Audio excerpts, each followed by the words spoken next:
Fall season is upon us. We have a lot of major changes in golf during fall, not just weather related. I want you to stay tuned and watch all of these subtle changes.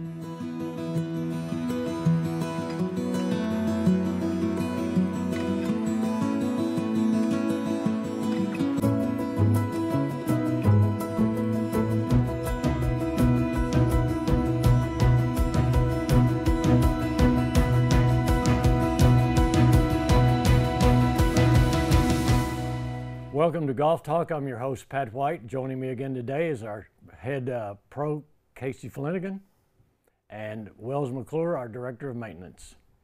Before we get started today, Casey, do you have an announcement you'd like to make? A little personal shout out. Sure. My son Nash is 3 years old today, so happy birthday, buddy. Love you. Happy birthday, Nash.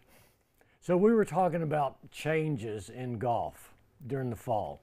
How does daylight savings time affect the operations of players, golfers? Absolutely. So we do need to adjust the starting time. It's really cold in the morning. We're going to start dealing with frost delays pretty soon, maybe really soon actually, maybe, yeah. Sooner than we want. But so we do adjust when we get to November. The first tee time for a single tee day becomes 9 o'clock, and for shotguns it's 9:30. And as we actually get into December, January, and February, we'll move to Monday, Wednesday, Friday, Saturday, Sunday. We move to our crossover system, which is the first time starts at 10, and we'll start times off number 1 and number 10. And we'll run those for an hour and 48 minutes, and then we'll block the golf course off for about 2 hours and 36 minutes so that they can overlap each other, and then it becomes available again at 2:24 would be the first time in the afternoon. And a reminder, Pat, I get some, not complaints, but some comments, right, from some of our twilighters who buy the Unlimited Twilight. That program is designed and it's implemented, it's half of the break even that a full annual player is, right? Because it is for us to optimize the tee sheet in the afternoons during the summer, dog days of summer as we call them. It's not designed for winter months, right? Now we encourage those players to play 9 holes, but it's not designed for you to play 18 holes in the wintertime. Yeah, well, from my perspective, sometimes, well, I have one day a week I play in the afternoon. So to me, it keeps me, not going to say sharp because I'm not that good, but it keeps my skill level up during the winter. I can sneak that 9 holes in. Absolutely, and to be fair, that's the best time of day in the winter. Yeah, it is. 2:24. Yeah, so. it is. So, Wells, what do you do different during the winter? Daylight savings time. Yeah, the biggest difference we have, we actually look forward to daylight savings time by this time of year because, you know, right now, mid-October, it doesn't get daylight until 7:15 really, and we're still starting at 6. So daylight savings time is kind of welcome because that means, you know, less time in the dark, less time that we might have an accident with a high plug, a low plug, a bad hole location. You know, when you're operating in the dark, there's a lot of things that can get missed. So by about mid-October, we're ready for the time to roll back and give us a little more daylight earlier in the morning. As far as operations go, with daylight savings time in November comes some frost that we're going to deal with probably. Usually about the 3rd or the beginning of the 4th week of October, we'll get our first big frost. And so, you know, mowing slows down and stuff like that. But we were in a meeting earlier and we talked about this time of year, and it says off the mowers and onto the blowers, because that's pretty much what we'll be doing from now until mid-December. So that's kind of what we're got going the next few months. Yeah, and with that, Pat, as he talks about frost delays, so they're there. The golf shop will open an hour before the first tee time. So if first tee time's at 9, golf shop opens at 8. So he's there well before, and he'll probably already know kind of the frost situation. Sometimes maybe not what time, but they definitely know there will be. And so you can check what's called X, or formerly known as Twitter. Or if you don't have that platform, you're welcome to just call the golf shop within 1 hour before the first time, and we can definitely update you and give you a pretty good feel for what time you'll tee off. Yep, and something good to remember too is, you know, if you wake up and you've got a 9 o'clock tee time and you're sitting there drinking your morning coffee at 7:30 and it looks like it snowed outside your house, we'll be on frost delay. So go ahead and plan on it, you know, because if it's frosted at your house, it's frosted at the golf course too. Well, perfect. So daylight saving time does have a big impact on our rounds, golfers, and both of your operations. Winter time, daylight savings time, cool weather, league plays are still active, or do any of the leagues, men or women, go inactive? Sure. So our ladies leagues and our couples leagues will go inactive starting November through March. They'll be inactive. Our men's leagues that operate on Thursdays, which is our MGA 18, which is your competitive new game every week league, they'll play through the winter. And our Tellico Linksters League, which plays Thursday mornings as well. That's on the an 9-hole men. It is, and that's a fun league, right? If you hit it in the bunker and you want to throw it out, throw it out. If you want to keep score, keep score. Sure. I think it's more about the cigars, the beer, and the fellowship after than anything. And so on Tuesdays, Wells's team will switch to a single tee, and we'll just do single tee times. And so Tuesdays are wide open. No more shotguns for ladies beginning in November. So that means for those people that have been monitoring Chelsea and playing in the afternoon or 11, 12 o'clock tee time, that Tuesday morning is now open for 18-hole golfers. Wide open. All 3 golf courses on Tuesday mornings beginning first week in November will be open. And we would really like to see those tee times full. Oh, absolutely. Great time to play. Thursday, you'll still have one open course opposite of the leagues. We have parkland hours. We do. And we put those in the Telegram from time to time. I know it's on the golf website. Is that correct? It is. It's on golftellicovillage.com. Okay. So describe parkland hours and how that would be affected during daylight savings time. Yeah, so parkland hours are essentially after golf is done at night, which is as busy as we are, honestly. That's dark now, right? And then early in the mornings, oftentimes when Wells's team is out there, he'll see a lot of villagers, utilizing the green space. And but with that, I probably kick it to Wells a little bit of how we need to take care of that green space if we're going to utilize the park. Well, I'm going to get to that one in a minute. Yeah, for sure. So there was a video that we did on Tellico Village Network a couple of years ago about pedestrian safety and walking and having a reflective vest on. And if you guys could follow the link, the viewers, if you could follow the link, Parkland Hours is a good, safe place to walk, to do that morning exercise, as long as you follow the guidelines that we have. And again, I saw a sign at Kahiti that warned pet owners about. Can you update us? Yeah, we encourage folks to use. We don't have sidewalks in the village, so it's great to see people out using the golf course in the morning. As Casey said, tee times go a little bit later, which allows you a little bit more time in the morning to get out and walk. A lot of people bring their dogs, which is great. I'm a dog lover. I got 2 myself, but it's important to remember that it's not a dog park, right? It's a golf course. So, some dogs are really good off a leash. They stay close, they behave. Some dogs, as soon as you clip that leash off, they're wild. They're running across the greens and chasing squirrels and digging in bunkers. And it may not seem like much of an issue, but the bunkers specifically at Tokwa and Kahiti are different than the bunkers at Tenasseee. When we redid the bunkers at Tenasseee, we put in a hard liner. So, your dog can go, and if they happen to get in a bunker and dig, it still makes a mess, and we still have to clean it up the next day, which is a problem right now, especially with limited staff. We're not necessarily raking every bunker every day, but they're not going to damage the liner, which then gets into the drainage, which then exposes soil to the sand and contaminates the sand, and that's how bunkers don't drain. They get clay in the sand. That doesn't happen at Tenasseee. But Tokwa and Kahiti have cloth liners. It's called Sand Trapper. It's a thick cloth liner. But folks that let their dogs in the bunkers and they dig, well, they rip that liner, and now that liner that's supposed to be one solid piece across the bottom of the bunker has got a tear in it. And our guys are instructed to, if they notice that, they remove the sand, which could be 6 inches of sand, ideally, and they have to take sod staples and staple that back down. But now you've opened up a seam where sand can get under it. So you're letting your dog damage an asset of the golf course, really, at that point. We spent a lot of money on the bunkers, especially at Tokwa and Kahiti, that had all the dirt work that went into them, all new drainage, all new liner. So, keep an eye on your dog and keep them out of the bunkers. There's a lot of places out there the dog can run, and if your dog can't behave on a leash, keep them on a leash. And to finish that, also, not only for the safety of the animal, but yourself. If there's golfers coming, a lot of non-golfers don't realize that, I know this is hard to believe, but not all golfers are great, right? We don't always hit it where we're looking. Oh, really? Yeah, it's a weird concept, right? But, it's not hard to hit a ball towards the cart path, right? An errant tee shot or second shot or whatever it may be, right? Sometimes it might be a club that somebody's throwing. You never know, right? And so, but stay out of the way of golfers. They do have the right of way, but enjoy the parkland hours at the appropriate times. Absolutely. We want the Tellico Village property owners to get out and use that space. It's there for everybody. But at the same time, not a lot of non-golfers going to be watching this golf talk. I know. And we would like for you to talk to your neighbors. You don't have to chastise them. You don't have to be mean about it, but just it's an asset that we're all paying for. Absolutely. And we would like to take care of it. Yep. Played Tenacity yesterday. Greens are outstanding. Played Kahiti last week. Greens are outstanding. I'm looking forward to playing Tellico this week.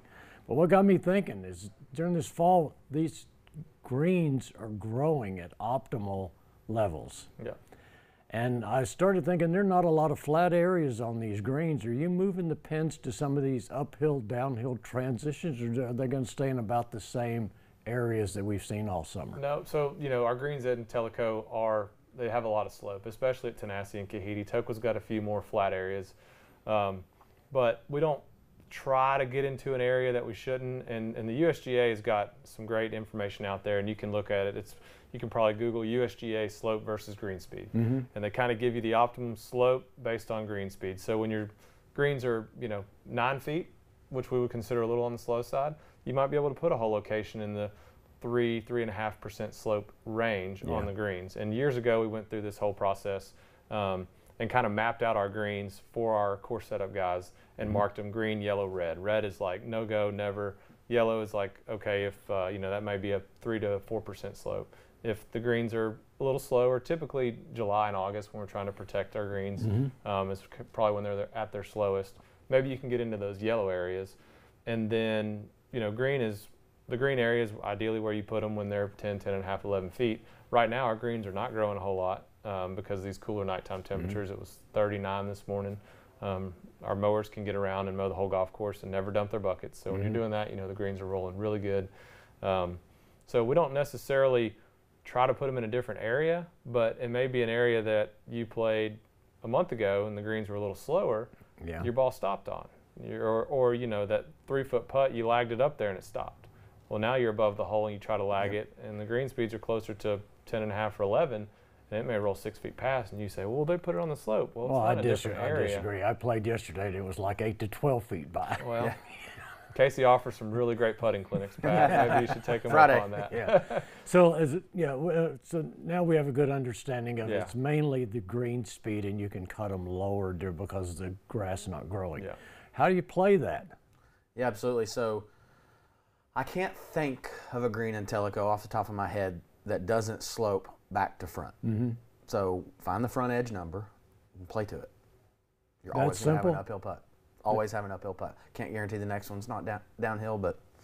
So let's and this is the way I play. I play by probabilities. Yep. I have no idea where the ball is going to go. I hit the first tee shot. If I pull it left and the approach shot is left, then I start paying attention to where the pin is placed. If it's on the left side of the green, I do not want to miss it over there. Correct. Because now I'm going to short side myself. You have suggestions on that? Long, short, left, right? So how about a story? Oh, yeah, go ahead. In 2011 and 12, I was in the Florida area playing professionally, and we always played at the same course called Wekiva. It's just outside Orlando. We always played there. My roommate and I from the back tees made it as hard as we could. Right? So we got there about 5:30 one evening, and all the flags had been pulled. I'm not sure if they were closing the next day or maybe had some vandalism, people stealing. I don't know. There were no flags. We were walking, but we're like, let's just play. We had no idea where the flag was on any hole from the middle of the fairway, and we both shot the lowest scores we'd ever shot there. Really? We had the ball in the middle of every green, and sometimes you got lucky. Sometimes the flag was in the middle. Sometimes you mishit it when the flag was in the front, so you ended up close. Sometimes you hit too much club, and the flag might have been in the back. But if it's not, you're in the middle of the green, 2-putt, go on. The middle of the green never moves. You're a wise man. So from that day, it's actually helped me a lot. I play very conservative. We've talked a lot about being a good steward, being golfers, being good stewards, fixing divots, fixing ball marks.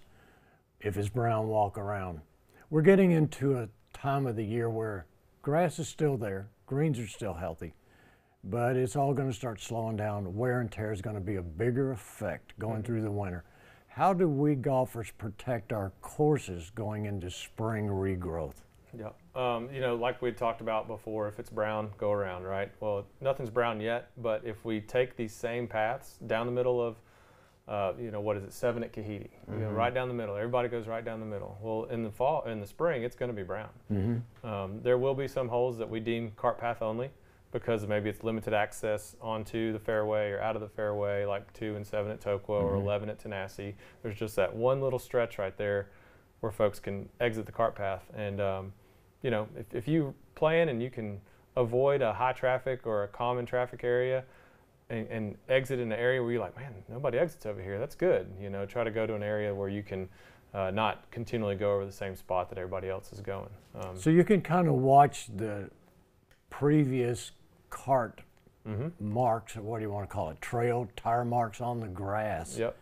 And sort of stay away from those. Yeah, Is that what you're saying? Yeah, go away from them. Just because that red post is there at Tokwa and Tenasseee, or the cart signs at Kahidi, you know, you don't have to drive all the way up to the cart signs and exit. If you've already hit your ball onto the green and you're 50 yards before the cart signs, go ahead and get back to the cart path. You know, anything like that we can do will help in the spring. And just a warning, there will be holes that go cart path only. Yeah. There's no secret why the holes with the least amount of cart traffic look the best in the spring. All the par threes at all 3 golf courses, the fairways look amazing in April.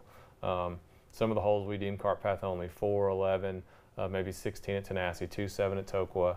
Those holes always look the best because of cart traffic, or the lack of cart traffic. A great example is, look at the Kahidi team. I mean, how well they recovered from the freezing just by saying, hey, this has got to go cart path only for a few months. And then the number of golfers that stayed away from those areas. They let it grow back healthy. And there's a lot of private clubs in our area that go cart path only. All winter. All winter, or rough only. Yeah. Or, you know, if you're lucky enough or have the opportunity to play at a course with a caddy, they're very strict on where you can go, or if it's a walking only golf course. Those courses look the way they do, not only because it's that caliber of a golf course that may have a caddy program or a walking only golf course, but no cart traffic.